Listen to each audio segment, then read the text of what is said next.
अतिवृष्टीने सर्व तीर्थ टाकेदेतील कातकरी वस्ती जलमय, प्रशासनाच्या दुर्लक्षाविरोधात संताप। इगतपुरी तालुक्यातील सर्व तीर्थ टाकेदेतील आदिम कातकरी वस्तीमध्ये सुरू असलेल्या अतिवृष्टीमुळे पावसाचे पाणी थेट झोपड्यांमध्ये शिरल्याने येथील जनजीवन पूर्णपणे विस्कळीत झालं आहे। घरांमध्ये पाणी साचल्याने कुटुंबाचे अन्नधान्य, कपडे, घरगुती साहित्य तसेच जीवनावश्यक वस्तूंचे मोठ्या प्रमाणात नुकसान झाले असून लहान मुले, महिला आणि ज्येष्ठ नागरिकांना मोठा त्रास सहन करावा लागत आहे। स्थानिक नागरिकांनी अनेक वर्षापासून संरक्षण भिंत, योग्य जलनिस्सारण व्यवस्था आणि पक्क्या घरकुलांची मागणी करूनही प्रशासन आणि लोकप्रतिनिधींनी या समस्येकडे सातत्याने दुर्लक्ष केल्याचा आरोप ग्रामस्थांनी केला आहे।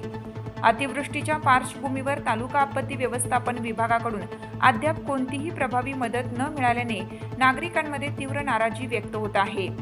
गेल्या 5 वर्षापासून कातकरी वस्तीतील कुटुंबासाठी घरकुल योजनांचा पाठपुरावा सुरू असतानाही प्रत्यक्षात अनेक लाभार्थ्यांना केवळ मंजुरीच्या आश्वासनापलीकडे काहीही मिळाले नसल्याचे नागरिकांचे म्हणणे आहे। संरक्षण भिंत उभारण्यात आलेली नाही, तर गटारींची कामेही केवळ नावापुरती करण्यात आली असून कोणतेही दूरदृष्टीचे अभियांत्रिकी नियोजन न करता कामे झाल्याने पावसाचे पाणी थेट वस्तीत घुसत असल्याचा आरोप करण्यात आला।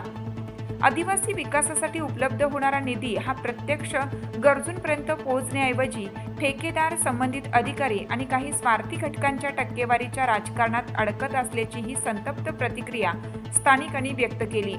परिणामी प्रत्येक पावसाळ्यात कातकरी समाजाला जीव मुठीत धरून राहावे लागत असल्याची खंत नागरिकांनी मांडली। या प्रकरणी पत्रकार राम शिंदे यांनी तालुका प्रशासन आणि आपत्ती व्यवस्थापन विभागाने तात्काळ घटनास्थळी भेट देऊन नुकसानीची पाहणी करावी, पंचनामे करून बाधित कुटुंबांना त्वरित आर्थिक मदत, अन्नधान्य, कपडे व इतर जीवनावश्यक वस्तूंचे वाटप करावे, तसेच सर्व पात्र कुटुंबांचे घरकुल प्रस्ताव तातडीने शासनाकडे पाठवून त्यांना कायमस्वरूपी सुरक्षित निवारा उपलब्ध करून द्यावा अशी मागणी केली आहे।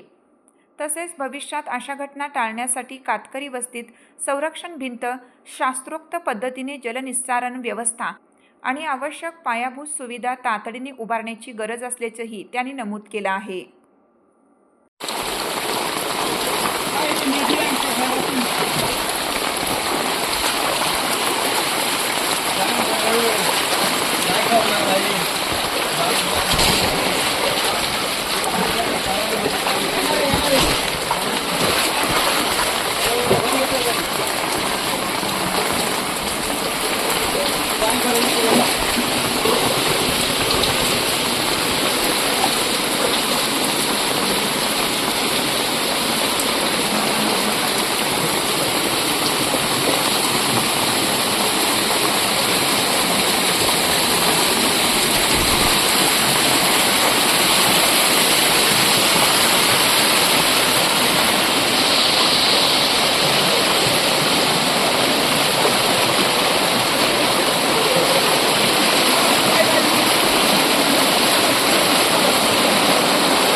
थोडंच राहिलेलं आता जाईल घरात।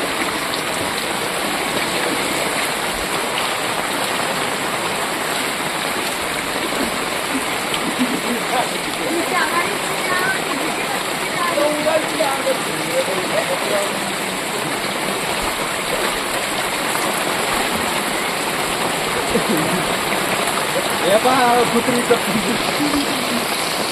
पाण्यातून जीव वाचवला.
अरे इकडे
बोला बोला या बाहेर या बाहेर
कट करू का?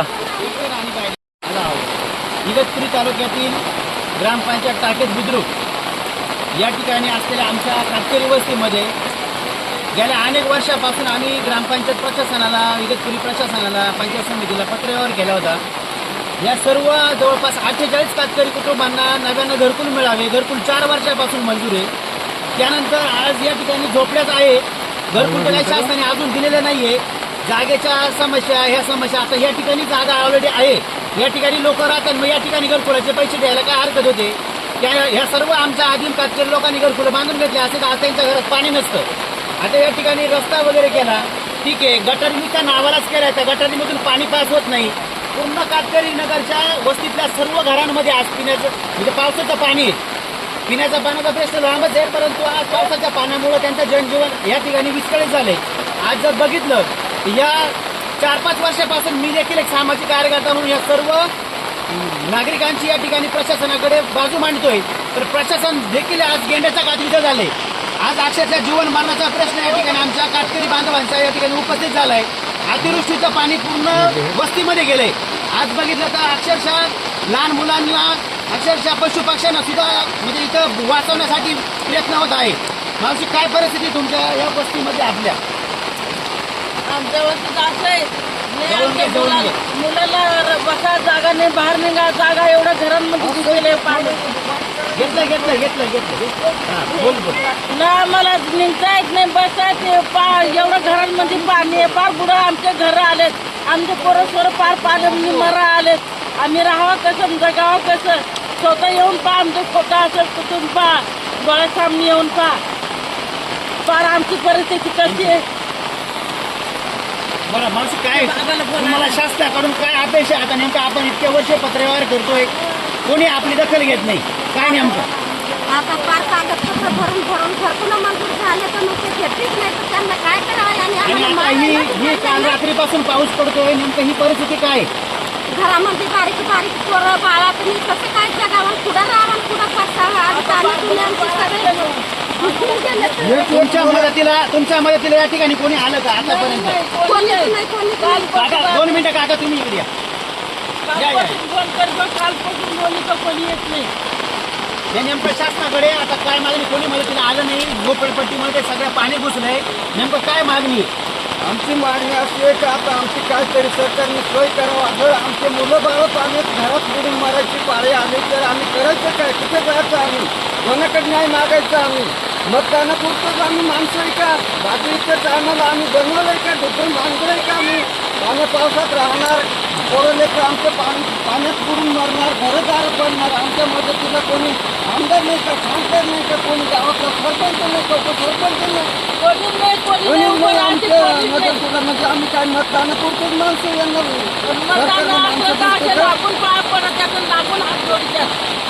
आता हे घरादारांमध्ये पाणी जाऊ राहिलं, पोरं लेकरं रस्त्यावर निघून राहिले. घरं जर पडले तर मग आमचं एखाद 2 माणसं, लहान पोरं मोठं माणूस मिळून जाणार. काय परिस्थिती कमी सरकारने मोठा माणूस गेलं त्याचं काही नाही, पण आमच्या बारीक सरकार गेले ते का भरपाई करतील आमच्या आले? आम्हाला भरून देतील. आता या ठिकाणी जर बघितलं अक्षरशः पूर्ण झोपडपट्टीमध्ये पाणी, म्हणजे यांनी राहायचं कसं? आणि म्हणजे या ठिकाणी त्यांचं राहण्याचा प्रश्न गंभीर झालेला आहे. आणि आज सरकार फक्त घोषणा करतं आदिवासी लोकांसाठी हा निधी, तो निधी, फक्त ठेकेदार, भुरटे पुढारी आणि हे सगळे अधिकारी वर्ग फक्त पैसे खायलाचे का आमच्या लोकांचे? आज जर पाहिलं तर फक्त आदिवासी लोकांच्या नावाखाली आमच्या फक्त निधी मंजूर करून आणायचा, योजना फक्त नावाला राबवायच्या. आणि आज या ठिकाणी यांच्या टाळूवरचं दोन्ही खायचं, म्हणजे एवढं गेंड्याचं कायद्याचं सरकार झालंय का? आज फक्त हे गावचे पुढारी आणि या परिसरातील सगळेच लोकप्रतिनिधी हे काय फक्त नुसते आदिवासी लोकांचा पैसा खायला आहे का? म्हणजे हे माणसं नाही का? हे देशाचे नागरिक नाहीत का? इतक्या वर्ष आम्ही आवाज उठवतोय, पत्रव्यवहार केले, एकाला पण या ठिकाणी जाग नाही आली. म्हणजे अक्षरशः या ठिकाणी लोकांचा जीवन मरण्याचा प्रश्न निर्माण झालाय. त्यांच्या घरांमध्ये पाणी घुसलंय. पशु पक्षी कोंबड्या असतील, त्यांचे कुत्रे पाळीव श्वान असतील, शेळ्या मेंढ्या असतील, त्या सगळ्या अक्षरशः त्यांचं हे झालंय पूर्ण. म्हणजे लहान लहान मुलं, गरोदर महिला, माता भगिनी, डिलिव्हरी झालेली ताई आहे. म्हणजे असं पुढं सर हे राहतं का? फक्त मतदानापुरतं या लोकांकडे येणार का तुम्ही? म्हणजे यांचं मतदान तुम्हाला पाहिजे. यांच्या मतावरती तुम्ही निवडून येता, खुर्च्या घेता आणि तुम्ही सत्तेचा एकदम मोठा हे करा, बाव करता. आणि आम्ही कामं केले म्हणे. हा विकास आहे का आमच्या गावचा? टाकेद गावचा हा विकास आहे का? म्हणजे माझी प्रशासनाला एकदम मनापासून आणि कळकळीची विनंती, याच्यानंतर या वाडीमध्ये सुद्धा कोणी मतदानाला यायचं नाही, तुम्ही सुद्धा मतदान करायचं नाही. तुमच्या जर निवारातील जो माणूस का आम्हाला जो ना त्याला सपोर्ट करा, पण अक्षरशः या भुरट्या पुढारी ना यांची लायकी पण नाहीये. पाणी घुसले अजूनपर्यंत कोणी आलेलं नाही इथे, म्हणजे यांना अजिबात कानोसा नाहीये. आणि मला विकास केला या ठिकाणी, गटारी केल्या, कुठचा इंजिनिअरिंग प्लॅन नाही, कुठचा चांगला असं इस्टिमेट नाही, पुढील दूरदृष्टिकोन नाही, भविष्य काळातील काही नियोजन नाही. असं पुढे गटारी करतात का? गटारीमधून पाणी पास होत नाहीये. म्हणजे घरांमध्ये पाणी घुसलं पण गटारीतून पाणी पास होत नाहीये. हा कुठला न्याय आहे? हा कुठला विकास नाम आहे नेमकं? हा नुसत्या विकास नामाच्या गप्पा करायच्या आणि आम्ही हे केलं आम्ही ते केलं, काहीच नाही केलंय तुम्ही. हे जे केलं हे तुमच्या समोर दिसतंय. तुमच्या कर्माचे फळ आता ही जनता येताना येणाऱ्या निवडणुकीमध्ये तुम्हाला दाखली. हा गोर गरीब जनतेला तळतळ तुम्ही घेतलाय. म्हणजे 4 वर्षापासून आम्ही भांडतोय, पण अगदी त्यांच्या रेशन कार्डपासून अन्नधान्यापासून तुम्हाला त्यांची लाज वाटा ना. कदर करा ना तुम्ही. म्हणजे तुम्ही माणसं आहे, हे माणसं नाहीत का? माझी प्रशासनाला मनापासूनची विनंती आहे. इगतपुरीचे तहसीलदार साहेब असतील, आमदार साहेब असतील, यानंतर इथले तलाठी मंडळ अधिकारी सर्व असतील, ग्रामविकास अधिकारी असतील, सर्व प्रशासनाला माझा सत्य इशारा आहे की तुम्ही आजच्या या वस्तीचा पंचनामा करा. जी सत्य वस्तुस्थिती ती या ठिकाणी प्रशासनापर्यंत मी तर पोहोचवणारच आहे, पण तुम्ही पंचनामा करून थेट प्रशासनापर्यंत सरकारपर्यंत हा पंचनामा पोहोचवा आणि आमच्या या सर्व 48 कातकरी कुटुंबांना न्याय द्या. याच्या पुढे जर तुम्ही न्याय नाही दिला तर मी एकालाही सोडणार नाही. नुसत्या पगार घेण्यासाठी अधिकारी वर्ग एका प्रशासन फक्त घरामध्ये बसून राहिले. या कातकरी वस्तीमध्ये एका कुटुंबाच्या मदतीला कोणी नाही. आपत्ती व्यवस्थापन नुसतं नावाला आहे का तुमचं? हा, ही आपत्ती नाही का नैसर्गिक? म्हणजे इथं कोणी कुटुंबाच्या मदतीला नाहीये. त्यांना खाण्यापिण्याचं लांब राहिलं पण उभं सुद्धा राहत येत नाही घरांमध्ये. हा कुठला काय विकासनामा असतो का? ही प्रशासनाची हे असते का वस्तुस्थिती? मी तुमच्या तहसीलदार आदरणीय अभिजित बाळावकर साहेबांना आवाहन करतोय, आजच्याच आमच्या टाकी देखील कातकरी वस्तीचा पंचनामा झाला पाहिजे आणि या लोकांना आपत्ती व्यवस्थापनाच्या माध्यमातून मदत झाली पाहिजे. इकडचा व्ह्यू घे. 2 महिन्याची बाळातून पोर घेऊन उभी राहिली पाहिजे.